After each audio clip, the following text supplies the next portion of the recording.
Chinese regime's propaganda arm is trying to shift the blame for the virus pandemic, even though it was the regime's cover-up and mismanagement that allowed the virus to spread throughout China and create a global pandemic. To keep this fact clear for our audience, we will now call it the CCP virus, short for Chinese Communist Party virus. Our reporter Tiffany Meyer has the details. And new evidence of the Chinese regime issuing false information on the coronavirus.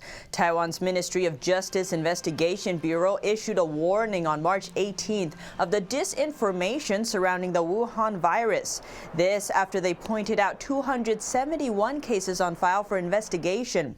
Out of those 271, 70% came from the communist regime's cyberattacks. At a press conference on the 18th, the Bureau's director of the Center for Preventing Fake Information, Zhang Youren, he said the peak of false information attacks began in late February this year, and that it happened because of the Chinese regime's dissatisfaction with Taiwan stopping its mask exports. And he added that it was intended to create panic. While many airports around the world are seeing record low numbers of travelers, Beijing's airport is overcrowded. This after the regime's media reports on March 17th, convincing overseas Chinese that the mainland is the safest place is taking effect. Since then, direct flights back to the mainland from Europe and America have been sold out. At present, Beijing's airport is overcrowded. Lawyers in China tell us the two main reasons.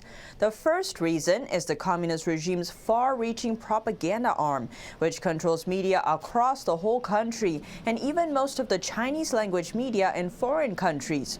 One lawyer pointed out many Chinese-born people living abroad think China is the safest, saying even though they are abroad and have access to a wide range of information, many only read Chinese state-run media and believe everything they read because they grew up immersed in Communist Party culture.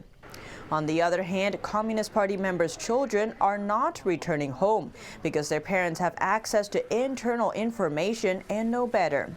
So what about the cover-up by the Chinese regime? A new joint study by 7 researchers from the U.S., Britain, and other countries titled Substantial Undocumented Infection Facilitates the Rapid Dissemination of Novel Coronavirus points out more than 80% of infected people in Wuhan before January 23rd were not recorded, which is one of the main reasons the epidemic spread so rapidly and is so difficult to control. And in efforts to combat the spread of the CCP virus, the U.S. and Taiwan are expanding their cooperation to jointly develop tests, treatments, vaccines, and more.